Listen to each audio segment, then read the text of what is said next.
اعوذ باللہ من الشیطان الرجیم بسم اللہ الرحمن الرحیم رب اشرح لی صدری ویسر لی امری واحلل عقدۃ من لسانی یفقہوا قولی ربی زدنی علما۔ بسم اللہ الرحمن الرحیم۔ سورہ نساء آیت نمبر 159۔ حضرت عیسیٰ کا ذکر شروع ہوا تھا اور ان سے متعلق اللہ تعالیٰ نے فرمایا، جہاں پہ ہمارا پچھلا سبق ختم ہوا تھا، آیت نمبر 158، بر رفعہ اللہ الیہ، بلکہ اللہ نے اس کو اٹھا لیا اپنی طرف، وکان اللہ عزیزا حکیما، اور ہے اللہ زبردست اور حکمت والا۔ آج کا سبق شروع کرتے ہیں، بسم اللہ الرحمن الرحیم۔ وَإِن مِّنْ أَهْلِ الْكِتَابِ، اور نہیں ہے کوئی اہل کتاب میں سے، إِلَّا مگر، لَيُؤْمِنَنَّ ضرور وہ ایمان لائے گا، بھی اس پر، کس پر، کس چیز پر ایمان لائے گا؟ حضرت عیسیٰ پر، قبل موتہ اپنی موت سے پہلے، ویوم القیامت اور قیامت کے دن، یکون علیہم ہوگا وہ ان پر، شہیدہ گواہ۔ بہت بڑی اور بہت اہم پیشن گوئی ہے یہ قرآن کی، کہ قیامت سے پہلے جس کا حضرت عیسیٰ پر ایمان نہیں ہے، یا جس کا اس چیز پر ایمان نہیں ہے کہ حضرت عیسیٰ کو اللہ تعالیٰ نے اٹھا لیا اور وہ دراصل نہ مصلوب ہوئے تھے اور نہ قتل ہوئے تھے، اس پر اہل کتاب ایمان لے آئیں گے اپنی موت سے پہلے۔ ہر اہل کتاب اللہ تعالیٰ فرما رہا ہے کہ اس پر ایمان لے آئے گا اور قیامت کے دن وہ ان پر گواہ ہوں گے۔ فَبِظُلْمِ، پس ظلم کی وجہ سے، مِنَ الَّذِينَ هَادُوا ان لوگوں کا جو یہودی تھے، حرمنا ہم نے حرام کیا، علیہم ان پر، طیبات پاک چیزیں، احلت لہم جو حلال تھیں ان کے لیے، یعنی اللہ کی طرف سے حلال اور پاکیزہ چیزوں کا بند ہو جانا بھی اللہ کی ناراضگی کا ایک اظہار ہے۔ وبصدہم اور بسبب ان کے روکنے کے، عن سبیل اللہ اللہ کی راہ سے، کثیرہ بہت زیادہ، واخذہم الربا اور ان کا سود لینا۔ آج ہماری دنیا میں جتنا بینکنگ کا نظام ہے یہ یہود کے کنٹرول میں ہے، اور یہ ربا یعنی انٹرسٹ پر بیسڈ ہے۔ اس کا بنیادی اصول ربا ہے، بنیادی اصول اس کا انٹرسٹ ہے۔ تو پوری دنیا، یہ صرف بنی اسرائیل کی بات نہیں ہے، اب پوری دنیا اس میں انوالو ہے۔ وَأَخْذِهِمُ الرِّبَا اور ان کے سود لینے کی وجہ سے، وَقَدْ نُهُوا عَنْهُ حالانکہ تحقیق وہ روک دیے گئے تھے اس سے،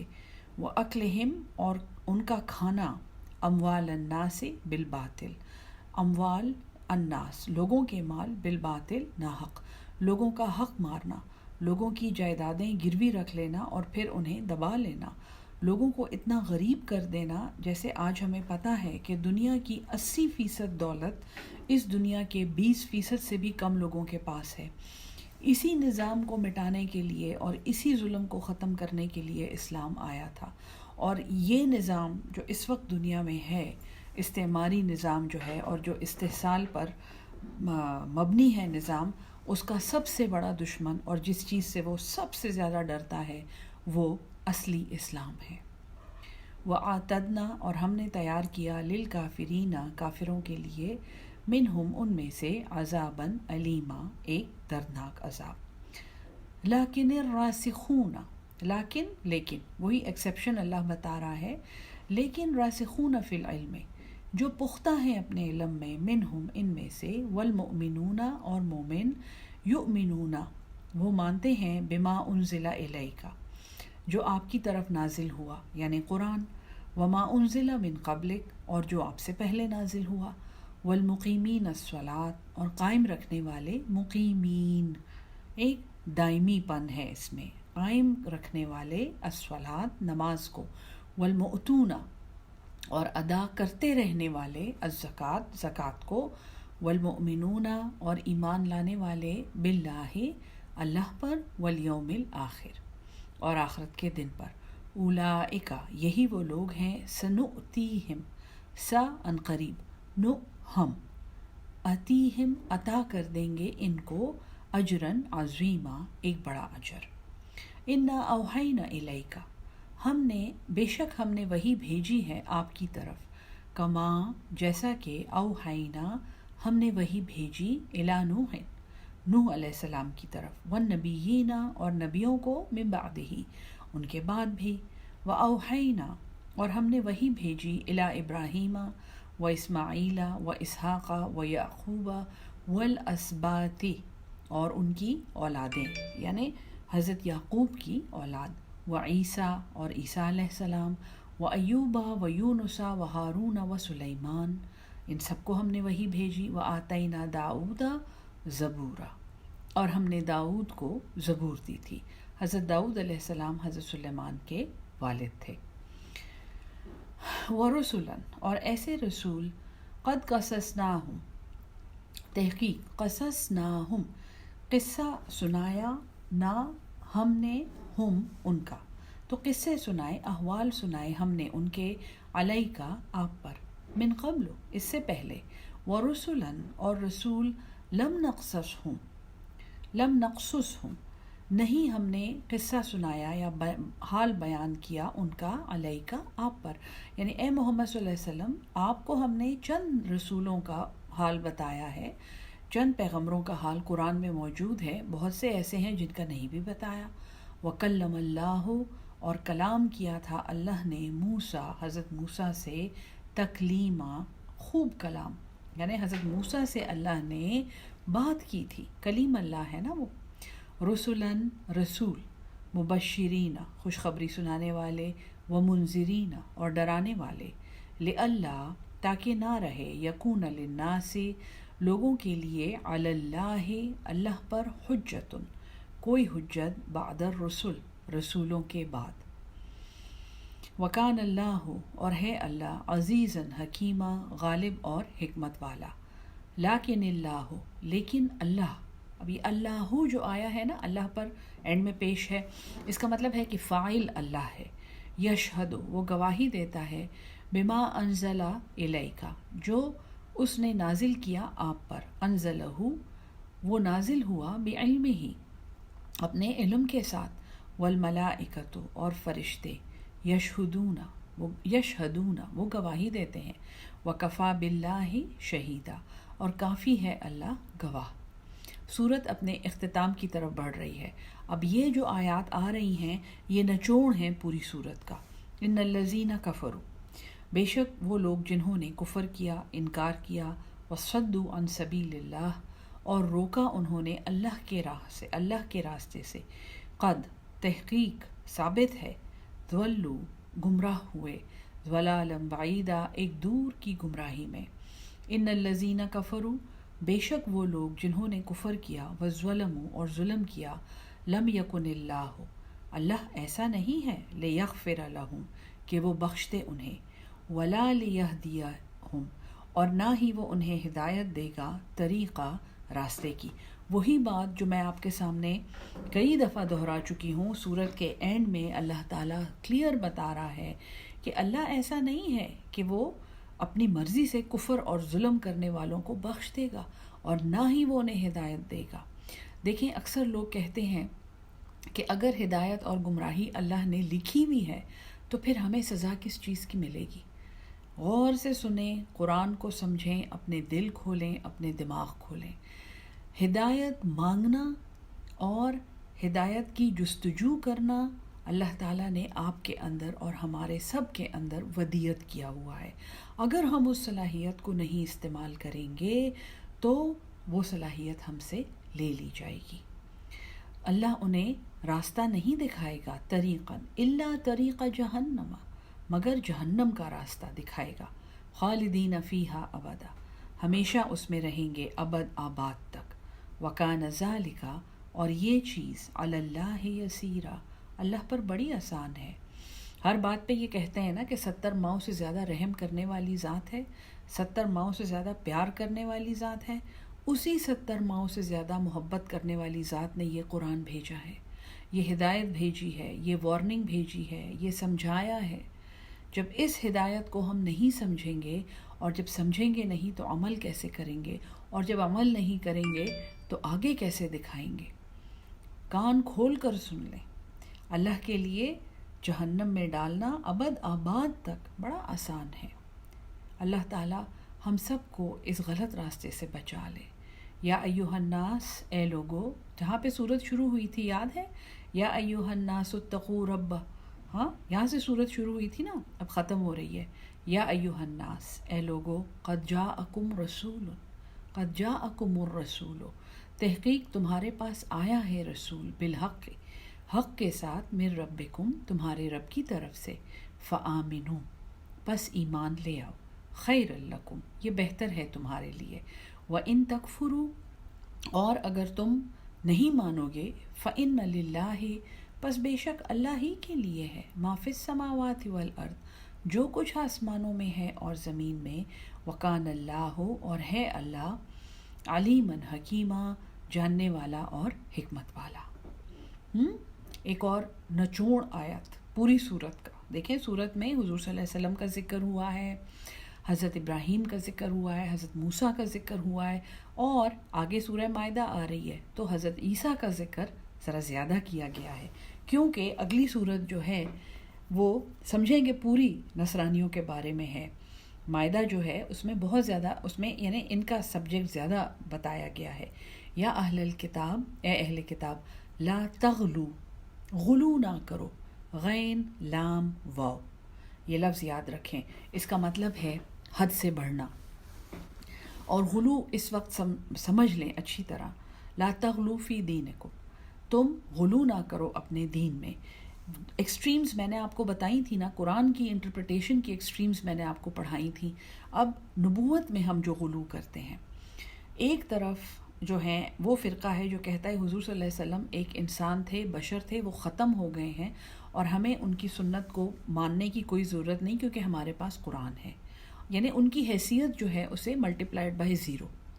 دوسری طرف وہ گروہ ہے جو یہ کہتا ہے کہ حضور صلی اللہ علیہ وسلم فوت ہی نہیں ہوئے، وہ تو اپنے مرقد میں، اپنے مزار میں زندہ ہیں، وہ تو ایک نور تھے، اور وہ تو ان کا سایہ بھی نہیں ہوتا تھا، اور ان کا تو واللہ عالم، ان کے اپنے کوئی عقائد ہیں، ہمارے ہی بہن بھائی ہیں، کلمہ گو بہن بھائی ہیں، یعنی وہ تو انسان ہی نہیں تھے۔ یہ غلو ہے۔ سب سے بڑا غلو جو اہل کتاب کرتے ہیں وہ نصرانی کرتے ہیں۔ حضرت عیسیٰ جو ہیں علیہ السلام اللہ کے بیٹے ہیں، نعوذ باللہ۔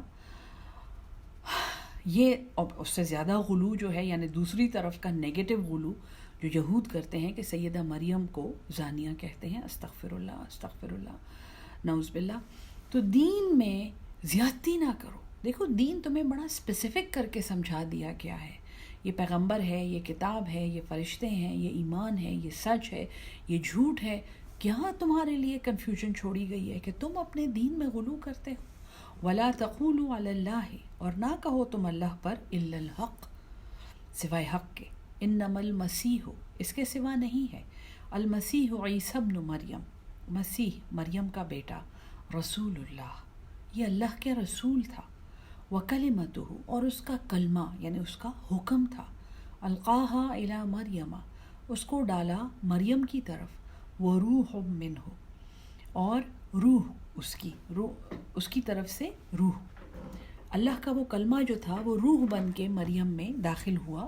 اور حضرت عیسیٰ پیدا ہوئے۔ فآمنوا باللہ ورسلہ، تو ایمان لاؤ اللہ پر اور اس کے رسول پر، ولا تقولوا ثلاثۃ، اور نہ کہو کہ 3۔ یہ تثلیث کا جو عقیدہ ہے نا کہ Father Son and Holy Spirit, یا گاڈ یا Father Son and the Holy Ghost, یہ جو تثلیث کا عقیدہ ہے 3، وہ کہتے ہیں کہ یہ تینوں جو ہیں یہ مل کے ایک اللہ بناتے ہیں، یہ تینوں اللہ کے ریپرزینٹیٹیو ہیں۔ وَلَا تَقُولُوا ثَلَاثَةٌ، انتہو، باز رہو، خیر لکم، بہتر ہے تمہارے لیے، انما اللہ، اس کے سوا نہیں ہے کہ اللہ الہ واحد، وہ معبود واحد ہے، ایک ہی معبود ہے، سبحانہ، وہ پاک ہے، ان یکون لہ، یہ کہ ہو اس کے لیے، ولدن، کوئی بیٹا،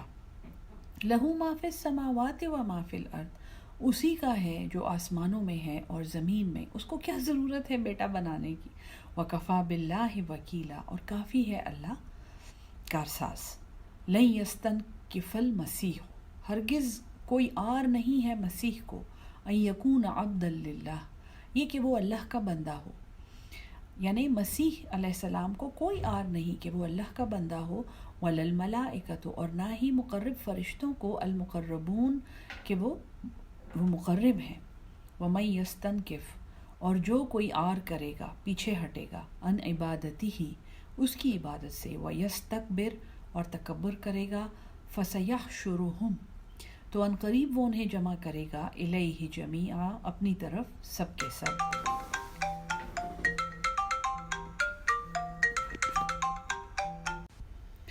الیہ اپنی طرف، جمیعا سب کے سب۔ فَأَمَّا الَّذِينَ آمَنُوا پس جو لوگ ایمان لائے، وَعَمِلُوا الصَّالِحَاتِ اور انہوں نے نیک عمل کیے، فَيُوَفِّيهِمْ پس پورے دے گا، وفا کر دے گا ان کو، اجورہم ان کے اجر، ویزیدہم اور زیادہ دے گا ان کو، من فضلہ اپنے فضل سے۔ وَأَمَّا الَّذِينَ اسْتَنكَفُوا اور وہ لوگ جنہوں نے آر سمجھا، جو پیچھے ہٹے، اللہ کی بندگی کو کمزوری سمجھا، واستکبروا اور انہوں نے تکبر کیا، فیعذبہم تو وہ انہیں عذاب دے گا، عذاباً علیما ایک دردناک عذاب، ولا یجدون لہم اور وہ نہیں پائیں گے اپنے لیے، من دون اللہ اللہ کے سوا، ولیا کوئی دوست، ولا نصیرا اور نہ ہی مددگار۔ یا ایھا الناس وہی عمومی خطاب ہے پوری انسانیت سے، قد جاءکم برہان تحقیق تمہارے پاس آ چکی ہے، برہان کا مطلب ہے ایک روشن دلیل، ایک ایسی چیز جسے آپ اگنور نہیں کر سکتے، تو تحقیق تمہارے پاس آ چکی ہے ایک روشن دلیل، من ربکم تمہارے رب کی طرف سے، برہان قرآن کا نام بھی ہے، وانزلنا الیکم اور ہم نے نازل کیا ہے تمہاری طرف، نورا مبینہ ایک روشنی جو واضح ہے۔ فَأَمَّا الَّذِينَ پس جو لوگ آمنوا ایمان لائے، باللہ اللہ پر، واعتصموا اور مضبوط پکڑا، بہی اس کو، فَسَيُدْخِلُهُمْ وہ عنقریب داخل کرے گا انہیں، فی رحمتٍ رحمت میں، منہ اپنی طرف سے، وفضل اور فضیلت، ویہدیہم اور سب سے بڑی رحمت اس کی کیا ہے، یہ ہم پہلے بھی پڑھ چکے ہیں، ویہدیہم اور ہدایت دے گا انہیں، الیہ صراطا مستقیما انہیں ہدایت دے گا اپنی سیدھی راہ کی طرف، یستفتنوک وہی بات وہ آپ سے حکم دریافت کرتے ہیں، بالکل اینڈ میں اللہ تعالیٰ اس حکم کا ذکر کر رہا ہے جو شروع میں میراث کی آیات میں ڈسکس ہوا تھا لیکن زیادہ ڈیٹیل میں نہیں، اب وہ حکم دوبارہ سے یہاں پہ آ رہا ہے، اور وہ ہے کلالہ کا حکم، یعنی کہ میراث اس شخص کی جس کے ماں باپ بھی نہ ہوں اور جس کی شادی بھی نہ ہوئی ہو اور جس کے بچے بھی نہ ہوں، وہ کلالہ ہے۔ قل اللہ فرما دیجئے کہ اللہ، یفتیکم تمہیں حکم بتاتا ہے، تمہیں فتویٰ دیتا ہے، فی الکلالہ کلالہ کے بارے میں، یعنی ہم اپنے آپ کو دیکھیں، جب کوئی ایسا شخص فوت ہوتا ہے جو یتیم بھی ہے، ماں باپ بھی نہیں ہے، اس کی شادی بھی نہ ہو یا اس کی بیوی بھی اب نہ ہو زندگی، یا وہ حیات ہی اس سے الگ ہو گئی ہو یا فوت ہو گئی ہو، اور اس کی اولاد بھی نہ ہو، تو ہم کہتے ہیں ہائے بیچارہ، ہائے بیچاری، کس آئے ہائے ایسی بے کس اور اکیلے دنیا سے رخصت ہوئے۔ آپ دیکھیں اس کلالہ کے لیے اللہ تعالیٰ نے الگ سے قرآن میں فتویٰ دیا ہے، یعنی اللہ تعالیٰ کسی کا حق اللہ تعالیٰ نے نہیں چھوڑا، اور جس کا حق دنیا والے شاید چرا لیں، کم کر دیں، اور جس کو دنیا والے پہ بس سمجھتے ہیں، اللہ نے ان کا کس قدر خیال رکھا ہے قرآن میں۔ یہ اللہ کی عادت ہے، اور اللہ کی مخلوق ہونے کے لحاظ سے ہماری بھی عادت ہونی چاہیے۔ قل اللہ یفتیکم فی الکلالہ کہہ دیجئے اللہ تمہیں فتویٰ دیتا ہے کلالہ کے بارے میں، ان امرؤ اگر کوئی مرد ہلاکا مر جائے، فوت ہو جائے، لیس لہ ولد نہ ہو اس کی کوئی اولاد، ولہ اخت اور اس کی ایک بہن ہو، فلہا نصف تو اس کے لیے آدھا ہے، ما ترک جو اس نے چھوڑا، وہو یرثھا اور وہ اس کا وارث ہوگا، ان لم یکن لہا اگر نہ ہو اس بہن کے لیے، ولدن کوئی اولاد، یہ کلالہ جو ہے یہ بہن کی ساری جائیداد کا وارث ہوگا۔ فَإِنْ كَانَتَا اثْنَتَيْنِ پس اگر دو بہنیں ہوں، فَلَهُمَا تو ان کے لیے یعنی دونوں کے لیے، الثُّلُثَانِ 2/3 ہے، مما ترک جو اس نے چھوڑا ہے، وَإِنْ كَانُوا إِخْوَةً رِجَالًا اور اگر ہوں اس کے بہن بھائی رجالا و نساء کچھ مرد اور کچھ عورتیں، فَلِلذَّكَرِ تو مرد کے لیے مثلو برابر ہے حظ الانثیین ایک حصہ دو عورتوں کا۔ پھر جو بیسک قانون ہے وراثت کا کہ دو عورتوں کا حصہ ایک مرد کے حصے کے برابر ہے، پھر اس کے مطابق تقسیم ہوگی۔ یبین اللہ لکم بیان کرتا ہے کھول کر یہ اللہ تمہارے لیے ان تضلوا تاکہ تم بھٹک نہ جاؤ، واللہ اور اللہ بکل شیء علیم ہر چیز کو جاننے والا ہے۔ یہاں پہ سورہ نساء ختم ہوتی ہے۔ انشاءاللہ اگلے سبق میں سورہ مائدہ شروع کریں گے۔ اللہ تعالی ہم سب کو قرآن سمجھ کے اس پہ عمل کر کے آگے پہنچانے والا بنا دے، آمین ثم آمین۔